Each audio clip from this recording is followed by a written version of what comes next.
श्री हरिदास वर्य गिरिराज गोवर्धनाय नमः। श्री राधा कृष्णाभ्यां नमः। श्री यमुना कृष्णाभ्यां नमः। श्रीमदाचार्य चरण कमलेभ्यो नमः।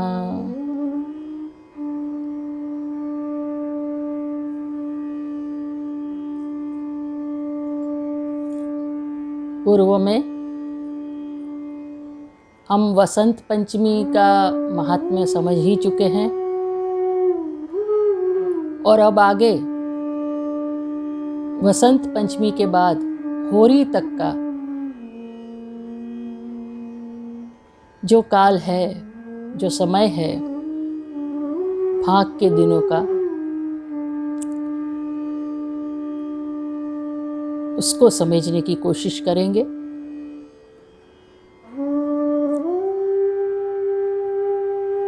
शरदोत्सव से रास का आरंभ हुआ।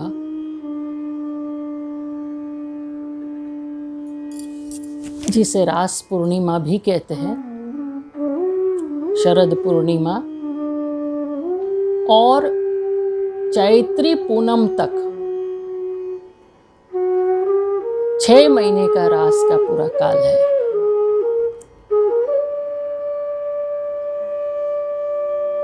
रास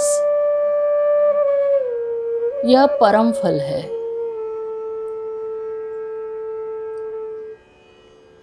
और ये रास जो रसो वैसह का, रसो वैसह प्रभु श्री कृष्ण, श्री गोवर्धन धरण, जिसे हम श्रीनाथ जी के नाम से जानते हैं, वो रसो वैसह स्वरूप जिसने कृपा करके ये रास का परम फल ऋषि रूपा गोपीजन, श्रुति रूपा गोपीजन और अन्य सभी को दिया।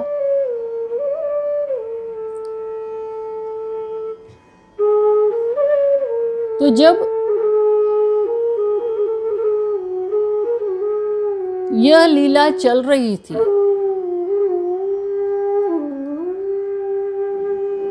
और जब यह लीला,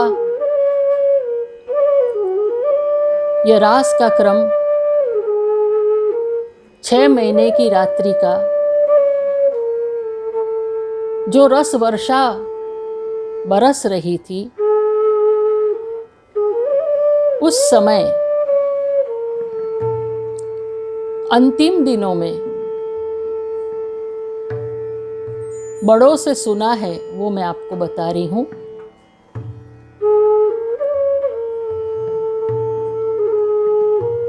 यह रास का जो अंतिम स्वरूप है वो है होरी। तो पहले तो हम समझेंगे उसके 3 भाव। वसंत पंचमी, जिस दिन कामदेव का भी जन्म हुआ, काम और रति का, और वो आदि भौतिक जगत में जो आज हम होरी मना रहे हैं, हम अबील गुलाल और सब रंगों से हम मनाते हैं, और ब्रजमंडल में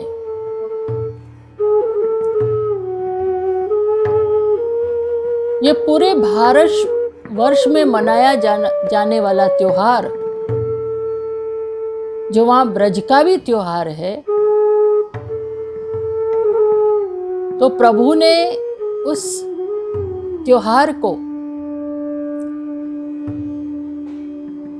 खूब प्रेम से गोपी जनों के साथ मनाया। तो इस त्योहार को वसंत पंचमी से शुरू होके होली तक,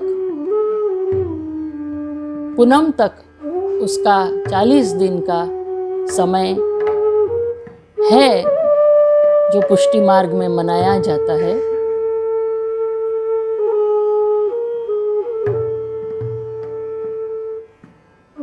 आध्यात्मिक, आदि भौतिक, आदि दैविक। तो भौतिक में तो हम यहाँ मनाते ही हैं। आध्यात्मिक में शिव जी ने काम को भस्म कर दिया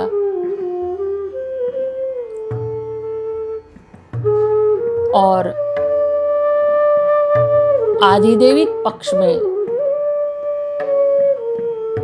कामदेव खुद प्रभु हैं।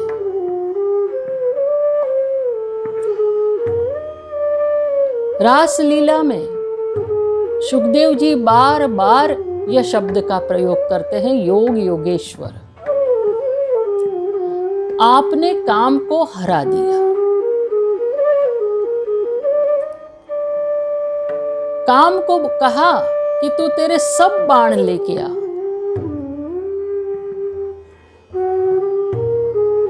और वो सब बाण लेके आया अपने काम के। और इसी को रास में लेते हुए प्रभु ने काम विजय लीला की। तभी सुखदेव जी योग योगेश्वर, इतनी सारी गोपी जनों के साथ रहकर भी जो योगी है। अब जो आधिदेविक पक्ष है, प्रभु को मनमत कहा गया है। खुद कामदेव है आधिदेविक पक्ष में। तो इसमें श्रीमद् भागवत के अंतिम जो 10वें स्कंद में रास का अंतिम चरण है, और सुबोधनी जी में भी समझाया है कि रास करते करते प्रभु जब श्री यमुना जी के किनारे आए और यमुना जी में जाकर जल के अंदर पूरी क्रीड़ा की, जल से क्रीड़ा की, जल के बाहर और जल के अंदर दोनों प्रकार से ये होरी लीला की।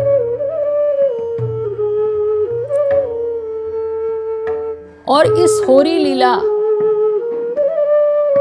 जो चरम सीमा की है,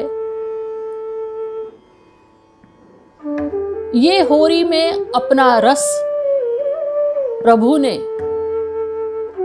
खूब सुंदरता से व्रज भक्तों को दिया, क्योंकि जो रसोवैसह प्रभु है वो ही अपना रस प्रदान कर सकते हैं। यहाँ पूर्णा अवतार है सारस्वत कल्प में। तो इस प्रकार होरी के जल के अंदर प्रभु का अपना गोपीजनों सहित का जो होली का रस है, होरी का, उसी में जो यमुनाष्टक में कहा गया, स्मरश्म जलाणु भी सकल गात्र जय संगम। ये प्रभु का जो रास का, जिसमें एक खेल तत्व भी है, होरी खेल तत्व, उसका रस है, ये श्री यमुना जी ने के अंदर श्री यमुना जी के साथ ये रास लीला हुई, जिसको हम होरी लीला भी कहते हैं। और ये श्री यमुना जी ने उसको धारण किया। और यमुना जी ने धारण किया तो आज श्री यमुना जी में, गोकुल में हम स्नान करते हैं तो यही भाव रखते हैं कि प्रभु का वो रस श्री यमुना जी के द्वारा कहीं कणिका भी हमें मिले तो हम धन्य धन्य हो जाए।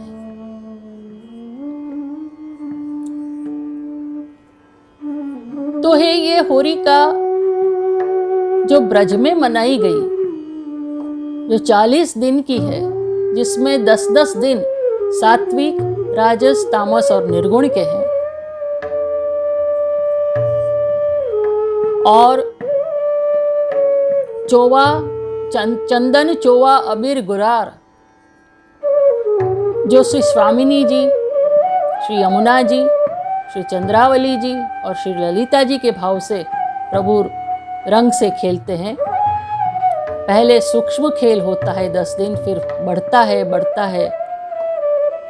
श्रीनाथ जी का पाटोत्सव आता है, वहाँ बल्लभ कुल के साथ खेले, होरी डाडा रोपण आता है, तब से श्री गोवर्धन राय लाला धमार शुरू होती है। श्री गोवर्धन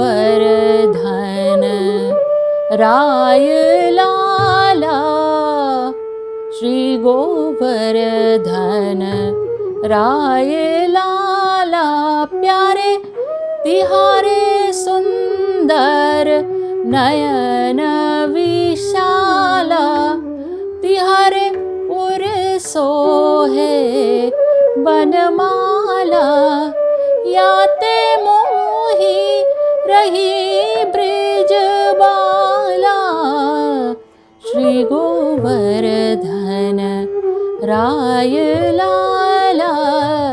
ये शयन में ये धमार गाई जाती है, श्रीनाथ जी को अति प्रिय है।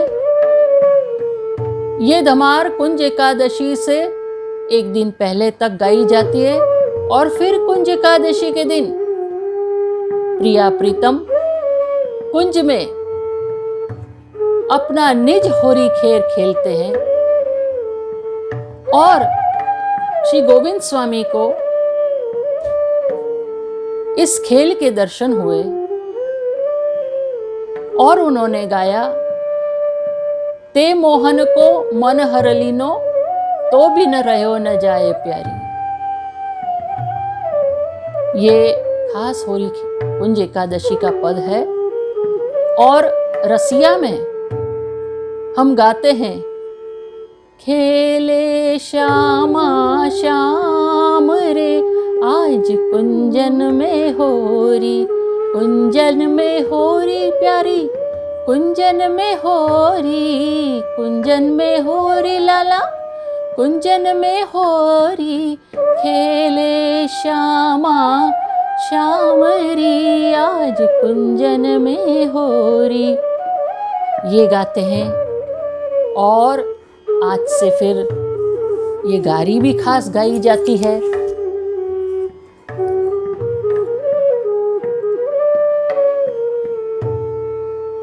तुम आवोरी, तुम आवोरी, हरि जू को गारी सुनावोरी, तुम आवोरी, तुम आवोरी, हरि जू को गारी सुनावोरी। ये गारी के पद कई तरह से गारी के पद प्रभु के सन्मुख गाए जाते हैं, और प्रभु को ये गारी ब्रजवासी की इतनी मीठी लगती है, इतनी मीठी लगती है कि सामने चल कर सुनते, अरे गाओरी, अरे गारी गाओरी, अरे होरी गारी गाओरी। ऐसे सुंदर ब्रज के दिन चलते हैं। फिर बगीचा तेरस आती है। बगीचा तेरस में ये तो प्रिया प्रीतम की होरी थी कुंज एकादशी में, और बगीचा तेरस के दिन प्रिया प्रीतम के साथ चारों यूथ, सब गोपीजन मिलके वन में, बगीचा में खूब प्रभु को फाग खिलाते हैं, खूब सुंदर प्रभु के साथ होरी खेलते हैं। पिचकारियों की धूम चली है, गुलाल कुंड सजा हुआ है, और झोरी भर भर के अबीर गुलाल की अंधियारी। ऐसे सुंदर अबीर गुलाल उड़ रहे हैं। सब एक दूसरे को होली खेल में रस बस हुए हैं। ऐसे प्रभु बगीचा तेरस के दिन इस तरह से सब ब्रज भक्तों के साथ, सब यूथों के साथ सुंदर होली खेल खेलते हैं। इस बार एकादशी के बाद तुरंत ही 13 से 12 का क्षय है, तो 13 दूसरे ही दिन है। कुंज एकादशी के दिन प्रभु मुगट धरते हैं, फूल का मुगट धरते हैं, और एकादशी के दिन बसंती वस्त्र केसरी, जिसमें सहरा धारण करके प्रभु खेल खेलते हैं। कई प्रकार हैं हमारे सेवा प्रकार में। हमारा पुष्टि मार्ग तो रस से भरा हुआ है, क्योंकि रसरूप ठाकुर जी है, रसिया ठाकुर जी है। अरे ये होली के दिन में तो प्रभु रसिया, रस वालों ठाकुर रसिया हो जाते हैं, इसीलिए रसिया खूब सुंदर गाए जाते हैं। और इस तरह से कई वाद्य डफ वगैरह जो बजते हैं, धमार गाई जाती है और धमार जैसी धमाल होती है। यह एक ताल है, जैसे दीपचंदी, कहरवा, त्रिताल, ये सब जो ताल है वो एक ताल है धमार। और धमार में ये पद का खास श्रृंगार रस का ये ताल है, इसलिए होली खेल सख्य भाव से आता है। होली खेल में दास्य भाव नहीं है, पर सख्य भाव है, मधुर भाव है। तो इसीलिए प्रभु के चरणारविंद ढके रहते हैं। अगर चरणारविंद के हम दर्शन कर ले और दास्य भाव आ जाए, भक्ति उत्पन्न हो जाए, तो वो आनंद कहाँ जो सख्य में है। इसीलिए प्रभु के चरणारविंद को भी ढक लिया जाता है और इस होली का सुंदर अनुभव सब व्रज भक्त, सब गोपियां प्रभु के साथ खूब ये रसानंद लेते हैं। इसके बाद होली, ये होली कोई वो होली नहीं है आधिदैविक पक्ष में कि जो प्रहलाद जी को लेके होली का दहन हुआ, वो वाली होली नहीं है आधिदैविक में। आधिदैविक पक्ष तो प्रभु का रस भराई है, जो जल क्रीड़ा में हुआ, सब जगह बगीचे में, कुंज में, सब जगह यमुना जी के आसपास सब जो होली का प्रकार है वो होली की बात है। और फिर दोल उत्सव, दोल जिसमें प्रभु को बड़ी बड़ी डोरियां बांध के और झूला झुलाया जाता है। 4 खेल आते हैं उसमें भी, और 4 यूथों के भाव से 4 खेल में प्रभु फगुआ और सामग्री आरोपते हैं और 4 प्रकार के यूथ प्रभु को खेल खिलाते हैं। और वो जो खेल चरम सीमा पर पहुंचता है, इतना चरम सीमा पर पहुंचता है कि प्रभु और ब्रज भक्त एक हो जाते हैं, भूल जाते हैं कि कौन कौन है। और ऐसे खेल में रस मस बने हुए ब्रज भक्त प्रभु को खूब होली खेल से, रंगों से, 5 रंगों से, 9 रंगों से, अलग अलग प्रकार के रंगों से प्रभु को खिलाते हुए, कभी गाल में लगा रहे हैं, कभी दाढ़ी में लगा रहे हैं, कभी प्रभु अपने सहरा को, अपने मुगट को, कभी इसको सबको बांधते हुए होली खेल खेल रहे। रस मस्त बन गए, रसिया बन गए, सभी रसिया बन गए हैं। ऐसे प्रभु का आनंदमय, रसमय, वसंती रसों का त्योहार ये होली और दोल उत्सव है। देखिए, ये तो आधिदैविक पक्ष था। अब देखिए, हम अगर आधिभौतिक पक्ष में भी चले जाएं तो हिरण्यकश्यप ने प्रहलाद जी को होलिका को सौंप दिया और होलिका बैठ गई और कहा, उसने अपने शरीर में से वो आग उत्पन्न की। उसने सोचा प्रहलाद इसमें जल के भस्मित हो जाएगा और हिरण्यकशिप की जो इच्छा है वो पूरी होगी, पर ऐसा नहीं हुआ।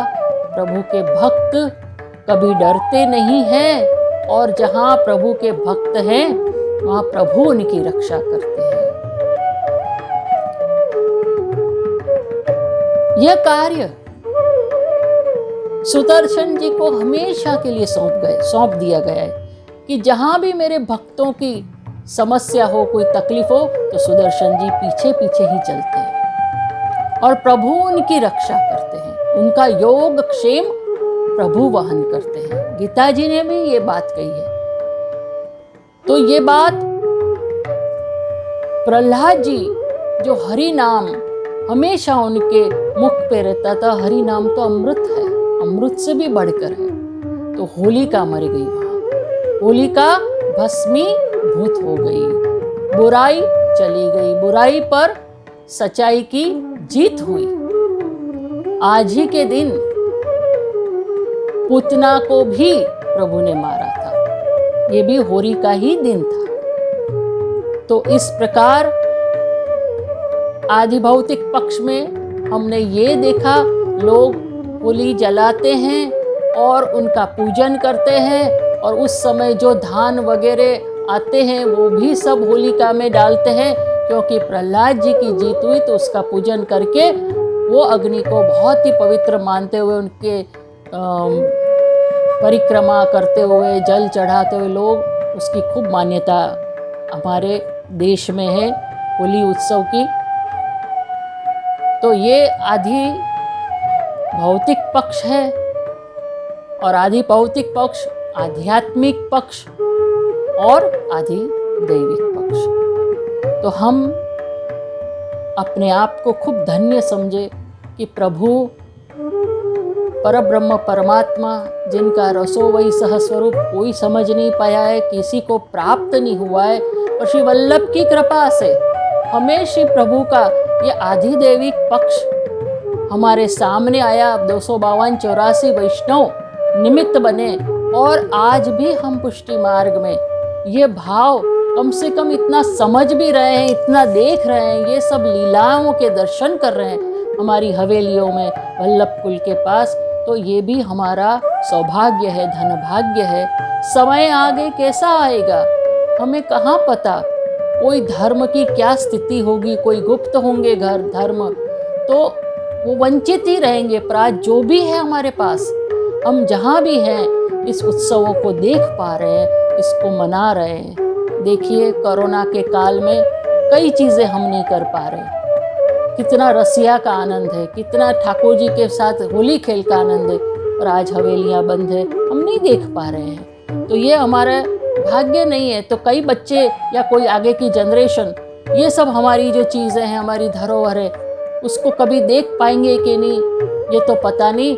पर जो हमारे पे कृपा हुई है, बस उस कृपा को ध्यान में रखते हुए ये 40 दिन हम प्रभु के साथ, प्रभु के आनंद में हम रस निमग्न होकर मनाएं, और इस रस को पूरे वर्ष तक अंदर ताज़ा रख के प्रभु की भक्ति करें, तो हमारा बेड़ा पार हो जाए। हमारे जितने भी दूषण है, दोष है, ये होरी में सारे चले जाए और भगवद रस की प्राप्ति हो। बस यही श्री वल्लभाधीश से हमारी विनंती है। और प्रभु आप सबको भगवद रस किंचित भी मिले, ऐसा हमारी शुभकामनाएं हैं। तो होली दोल उत्सव की आपको खूब खूब बधाई, शुभकामनाएं। बोलो बसंत बिहारी लाल की जय। बसंत के दिनों में हम आश्रय के पद में श्री वल्लभ प्रभु करुणा सागर जगत उजागर गाइए, बसंत राग में गाते हैं। श्री वल्लभ प्रभु करुणा सागर जगत उजागर गाइए। श्री वल्लभ प्रभु करुणा सागर जगत उजागर गाइए। बोलो श्री वल्लभाधीश की जय।